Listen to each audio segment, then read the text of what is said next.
Mature theme. Disclaimer, ये audio series mature themes, language और violence को कंटेन करती है जो सभी लिसनर्स के लिए सूटेबल नहीं है। पेरेंटल एडवाइस नेसेसरी है। ये कंटेंट एडल्ट ऑडियंसेस के लिए है और इसमें combat, blood, murder, potentially disturbing scenarios और स्ट्रॉन्ग लैंग्वेज इंक्लूड हो सकती है। अगर आप ऐसी कंटेंट से इजीली ऑफेंडेड या डिस्टर्ब्ड हो जाते हैं तो प्लीज ना सुने। ये ऑडियो सीरीज किसी भी प्लेटफॉर्म कंटेंट को कॉपी नहीं करती है। स्टोरी फैंटेसी बेस्ड है। अगर कोई नाम मैच करता है तो हम इसे एक कोइंसिडेंस कह सकते हैं। यह ऑडियो बुक फन और जॉय पर्पसेस के लिए डिजाइन्ड है। कहानी के बीच में हस्तक्षेप करने के लिए माफी चाहता हूं। अगर आपको कहानी सुनने में भरपूर मजा आ रहा है तो हमारे YouTube चैनल नेक्सस नैरेटर को सब्सक्राइब करें। हमारे एपिसोड को एक लाइक और एक छोटा प्यारा सा कमेंट जरूर करें, जिससे हमें भी खुशी होगी और हम आगे के एपिसोड बना पाएंगे। धन्यवाद। अब कहानी में आगे बढ़ते हैं। हथियार रहित विपिन की उपस्थिति हवा में सबसे तेज ब्लेड की तरह फट गई। जैसे ही उसके हाथ उठे, एनर्जी उछली और सीमित कमरे में गरजने लगी। विस्फोटक शक्ति भयंकर रूप से लहराई, बिजली के चमकदार चापों में संघनित हुई, जैसे स्वर्ग की दिव्य ऊर्जा उसके चारों ओर घूम रही थी, जिससे ब्लेड एनर्जी की एक धारा बन गई। उनके बाएं हाथ में भ्रमिल नाग हस्त प्रहार था, जबकि उनके दाहिने हाथ में चाकू था, जो ड्रैगन की शक्ति के साथ दहाड़ने वाली दो सुप्रीम टेक्निक थीं। तुम्हारी हिम्मत है मेरे खिलाफ कदम उठाने की? भुवनेश्वर, तुम में हिम्मत है। तूफान का चेहरा क्रोध से काला पड़ गया और उसने चिल्लाते हुए अपनी बाहें बाहर की ओर फैला दीं। उसके इस कदम से एक पुल जैसा चाप बना, जो आने वाली ताकत को पुनर्निर्देशित करने और बेअसर करने के लिए बनाया गया था।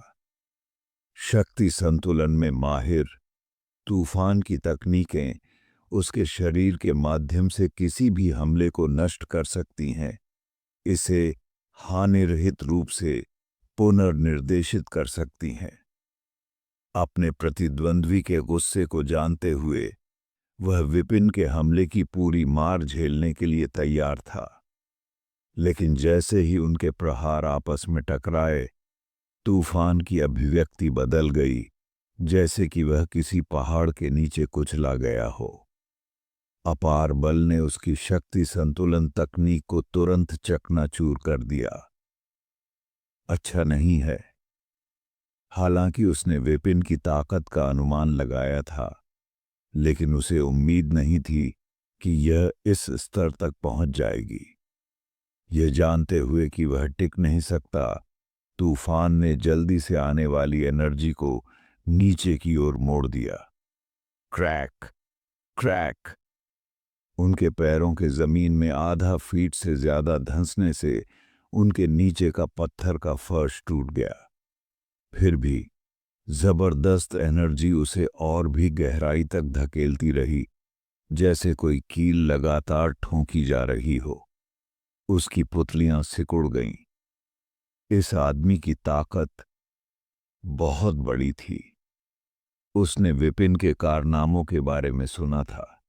जेड स्कॉलर जैसे शक्तिशाली साधकों को आसानी से हराना, लेकिन इसे प्रत्यक्ष रूप से देखना पूरी तरह से अलग था। उसे सबसे ज्यादा हैरानी सिर्फ ताकत से नहीं, बल्कि उसकी अडिग दृढ़ता से हुई। अपनी बेहतरीन साधना के बावजूद तूफान ने खुद को पूरी तरह दबा हुआ पाया। नीचे जाओ। विपिन ने दहाड़ते हुए तूफान को पूरी तरह से जमीन पर गिरा दिया। केवल उसका सिर सतह से ऊपर रह गया, जैसे मिट्टी में लगा मशरूम। शहर का तीसरा सबसे शक्तिशाली व्यक्ति एक ही मुठभेड़ में पराजित हो गया था। जैसे ही विपिन ने काम खत्म करने के लिए अपनी मुट्ठी उठाई, एक तेज सीटी हवा में गूंज उठी। एक ब्लेड उसकी ओर तेजी से बढ़ा, एक दमनकारी आभा लेकर जो उसकी आत्मा को फंसाने के लिए लग रही थी।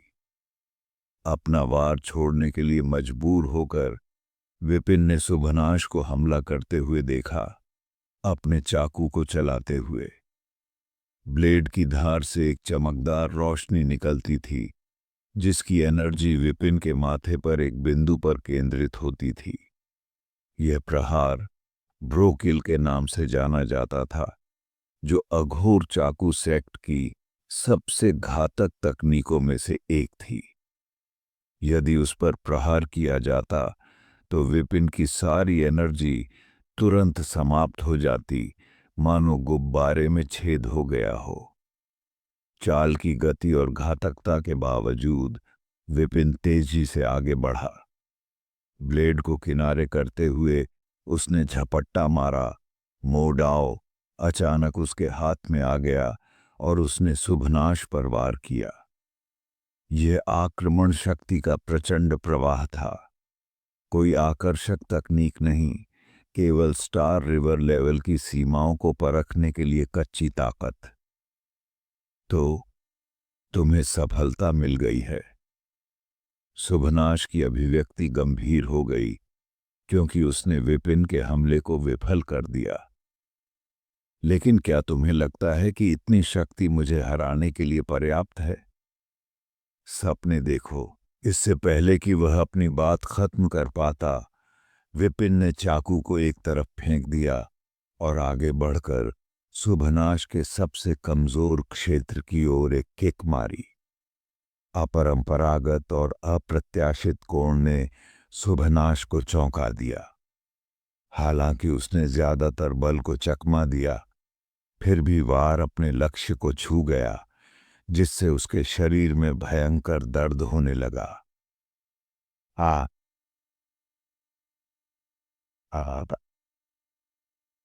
उसका शरीर अकड़ गया, उसकी दृष्टि धुंधली हो गई और उसका सिर दर्द से धड़कने लगा। सुभनाश को तुरंत पता चल गया, वो पैरालाइज हो गया था। तुम्हें इसका पछतावा होगा भुवनेश्वर। सुभनाश गुस्से से दहाड़ा, उसकी आंखों में नफरत जल रही थी। अफसोस, तुम पहले से ही बेकार थे, अब यह बात आधिकारिक हो गई है। विपिन ने अपने कंधे से सुभनाश पर जोरदार प्रहार करते हुए व्यंग्य किया। नजदीकी इलाकों में किस्मत बदलने वाला काला अघोर चाकू टेक्निक अपनी धार खो देती हैं, और विपिन ने इस कमजोरी का पूरा फायदा उठाया। उनके लगातार हमले ने सुभनाश को पछाड़ दिया और वे खुद को लगातार पराजित होते हुए पाते रहे। एक सटीक प्रहार के साथ विपिन ने 2 उंगलियां आगे बढ़ाईं, तलवार की एनर्जी सीधे सुभनाश की आंखों की ओर छोड़ी। घबराए हुए सुभनाश ने रोकने के लिए अपना ब्लेड उठाया, लेकिन उसका प्रयास कमजोर था। विपिन ने चाकू को उसके हाथों से छीन लिया और अपना कंधा सुभनाश की छाती में घुसा दिया। सुभनाश उड़कर दीवार से टकराया और एक बड़ा गड्ढा बना दिया। मात्र 5 सांसों में ही 2 दुर्जय योद्धा पराजित हो गए, दोनों ही गंभीर रूप से घायल हो गए। तो यह स्टार रिवर लेवल एक्सपर्ट है? दयनीय। विपिन ने उपहास करते हुए सुभनाश की ओर छलांग लगाई और अपना पैर उसके चेहरे पर रख दिया। भुवनेश्वर, तुमने मुझे अपमानित करने की हिम्मत की? सुभनाश गुस्से में बोला। उठने के लिए संघर्ष कर रहा था, लेकिन जब उसने अपने गले पर चाकू की ठंडी धार महसूस की तो वह जम गया। तुम क्या कर रहे हो? तूफान, जिसने खुद को जमीन से मुक्त कर लिया था, डर के मारे चिल्लाया।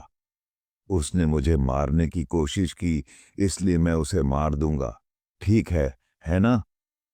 विपिन ने बेपरवाही से जवाब दिया और चाकू पर अपनी पकड़ मजबूत कर ली। रुको, एल्डर सुभनाश न केवल तुम्हारे सीनियर हैं बल्कि जेनिथ किंगडम के डेस्टिनी हॉल एल्डर भी हैं। उन्हें मारना तुम्हारा विनाश होगा। तूफान ने विनती की। वास्तव में यदि तुमने मुझे नुकसान पहुंचाया तो मेरे टीचर को तुरंत पता चल जाएगा और वे तुम्हें कुचल देंगे। सुभनाश ने धमकी दी, जबकि उसका आत्मविश्वास डगमगा गया था। तुम्हारे टीचर को पता चल जाएगा? विपिन ने भौहें उठाईं। बेशक, उनके प्रत्यक्ष स्टूडेंट के रूप में मेरा उनसे एक अनोखा संबंध है। अगर मैं मर जाऊं तो उन्हें तुरंत इसका एहसास हो जाएगा। और मैं, अगर तुम मुझे मार दोगे तो क्या उसे भी पता चल जाएगा? नहीं, तुम्हें बहुत पहले ही राजवंश से बाहर निकाल दिया गया था। वह बंधन टूट चुका था। सुभनाश ने व्यंग्य किया। विपिन ने ठंडी मुस्कान के साथ कहा, जानकर अच्छा लगा। एक तेज गति के साथ चाकू ने सुभनाश के गले पर वार किया। कैदी होने के बावजूद भी तुम्हें पता होना चाहिए कि कब चुप रहना है। सुभनाश का कटा हुआ सिर लुढ़क रहा था। तुमने एल्डर सुभनाश को मार डाला? तूफान लड़खड़ा गया। उसका चेहरा पीला पड़ गया। वैसे, विपिन तूफान की ओर मुड़ा। उसकी आंखें जिज्ञासा से चमक रही थीं। क्या उस पर कोई इनाम था? क्या मैं उसे ले सकता हूं?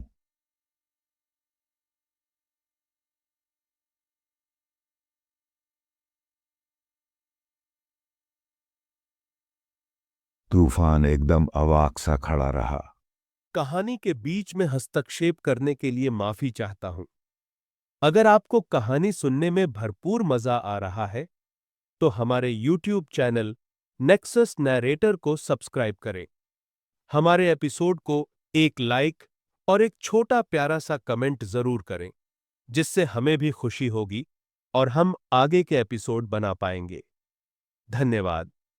अब कहानी में आगे बढ़ते हैं। ऐसे समय में भी आप अभी भी इनाम पाने के बारे में सोच रहे हैं? क्या आपको अघोर चाकू सेक्ट से प्रतिशोध का डर नहीं है? रुको, क्या तुम उन्हें मेरे विरुद्ध जवाबी कार्रवाई करने के लिए उकसाना चाहते हो? नहीं चाहते? विपिन हाथ में चाकू के साथ आगे बढ़ा। उसके चारों ओर ब्लेड एनर्जी घूम रही थी। एक जानलेवा आभा फैल रही थी।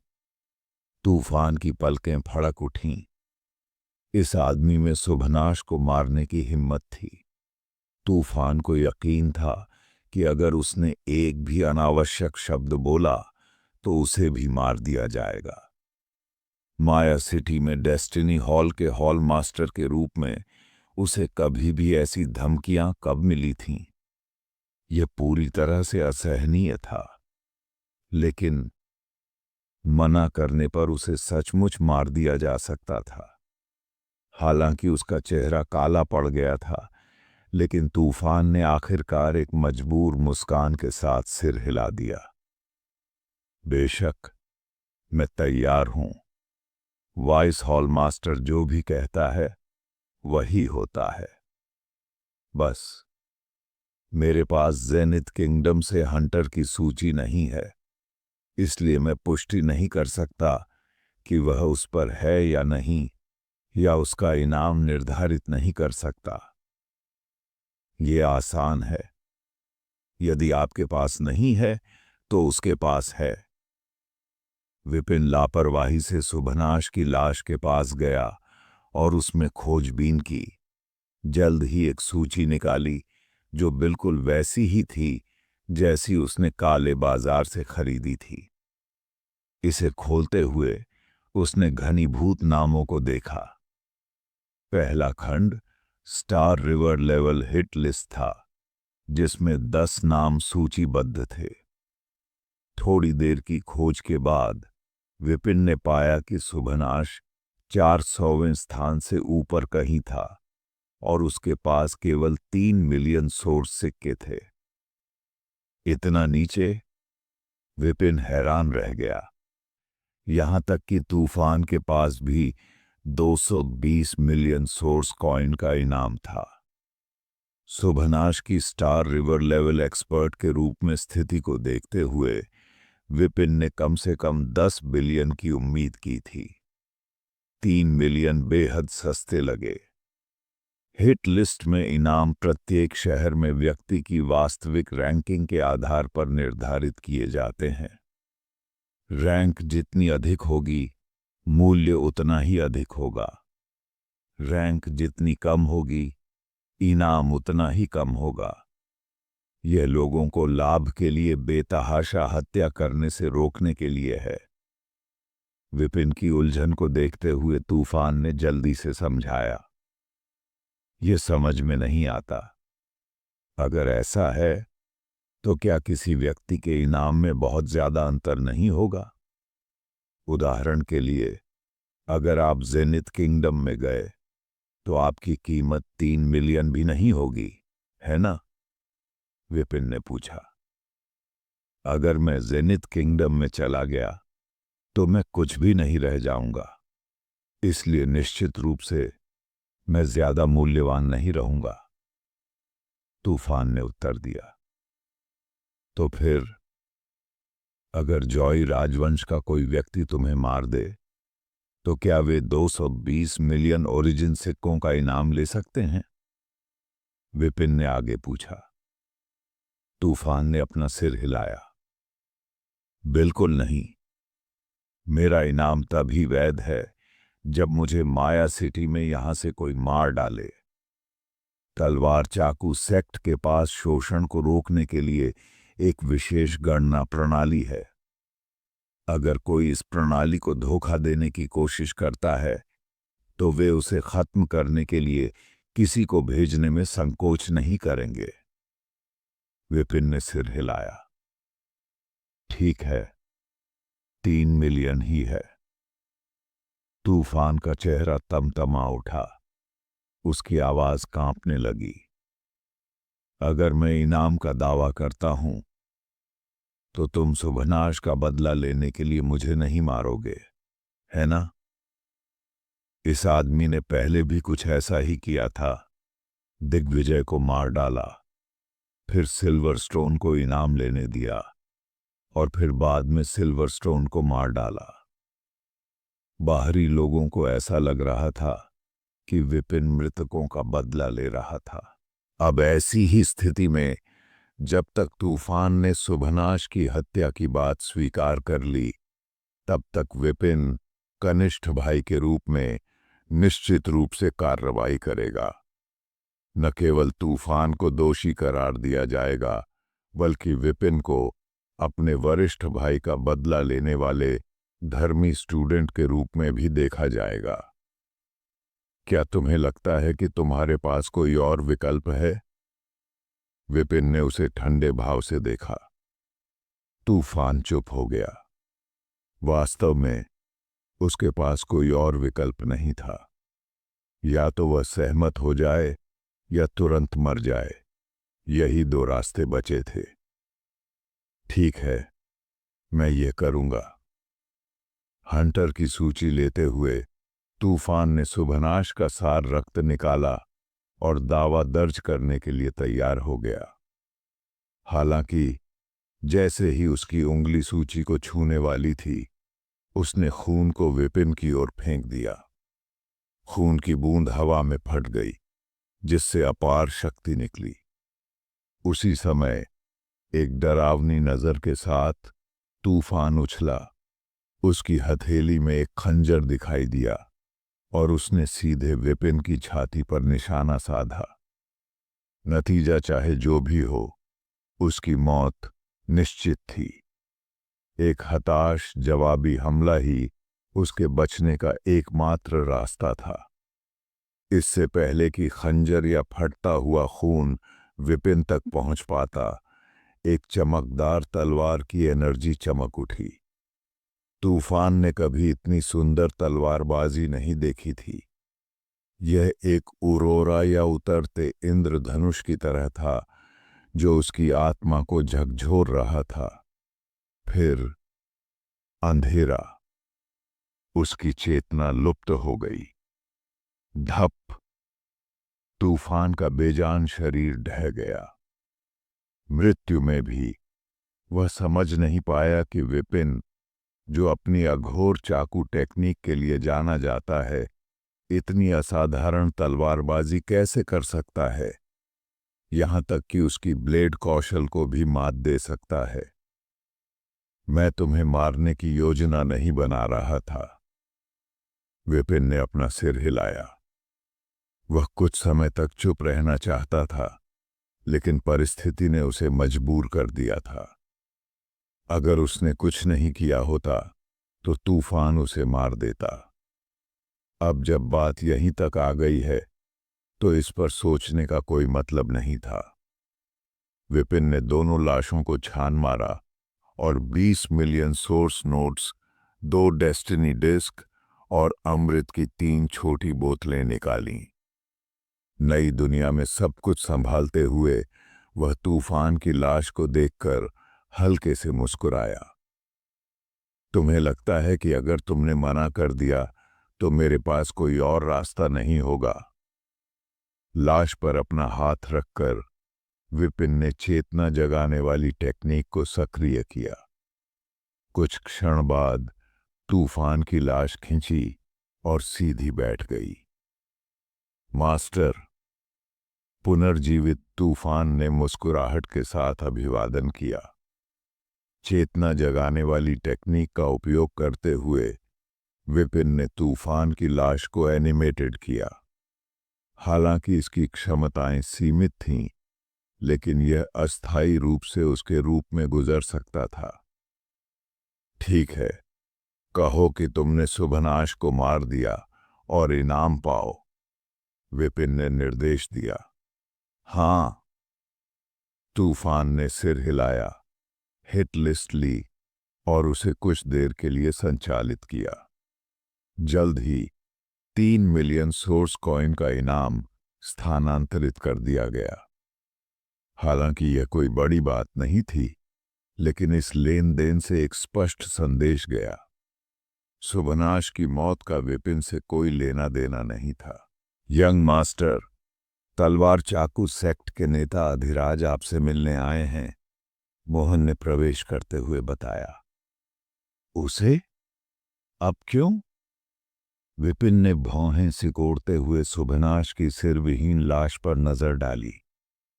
एक पल की हिचकिचाहट के बाद उसने अपना हाथ उस पर रख दिया। जल्द ही पुनर्जीवित शुभनाश ने अपना सिर उठाया और उसे अपनी गर्दन से जोड़ दिया। हालांकि कटी हुई रेखा और खून के धब्बे दिखाई दे रहे थे, लेकिन जब तक वह ज्यादा नहीं हिलता, सिर अपनी जगह पर ही रहेगा। ठीक है, तुम दोनों यहीं रहो। मैं देखूंगा कि यह तलवार चाकू सेक्ट मास्टर क्या चाहता है। जैसे ही विपिन बाहर की ओर बढ़ा, उसने देखा कि अधिराज चिंतित भाव के साथ उसकी ओर दौड़ रही थी। अधिराज तूफान द्वारा हितेश के माध्यम से भेजे गए संदेश को प्राप्त करने के बाद जल्दी से वहां पहुंच गया था। उसे चिंता थी कि शुभनाश अपनी स्थिति और ताकत का उपयोग उन प्रतिभाओं को लुभाने के लिए कर सकता है जिन्हें वे तैयार कर रहे थे। दरवाजे पर रुककर उसने कमरे के अंदर झांका। तूफान एक तरफ सीधा बैठा था। जब वह अंदर आया तो उसका अभिवादन करने के लिए उठ खड़ा हुआ। दूसरी तरफ चाकू पकड़े एक अधेड़ उम्र का आदमी शांत भाव से बैठा था, साफ तौर पर शुभनाश। पहली नजर में सब कुछ शांतिपूर्ण लग रहा था। दोनों पक्ष मिलजुल कर रह रहे थे, लेकिन दीवारें और फर्श कुछ और ही कहानी बयां कर रहे थे। उन पर एक बड़ा सा छेद और खून के धब्बे थे जो अराजकता की ओर इशारा कर रहे थे।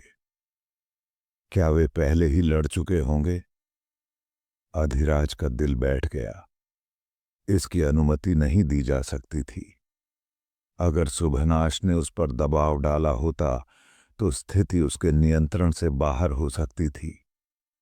उसकी नजर सुभनाश पर गई। उसके हाव भाव से कोई सुराग निकालने की कोशिश की। उसे आश्चर्य हुआ जब स्टार रिवर लेवल एक्सपर्ट ने लापरवाही से एक चाय का प्याला उसके होठों तक उठाया। लेकिन अगले ही पल सुभनाश की गर्दन से पानी रिसने लगा, एक हल्की सी दरार से।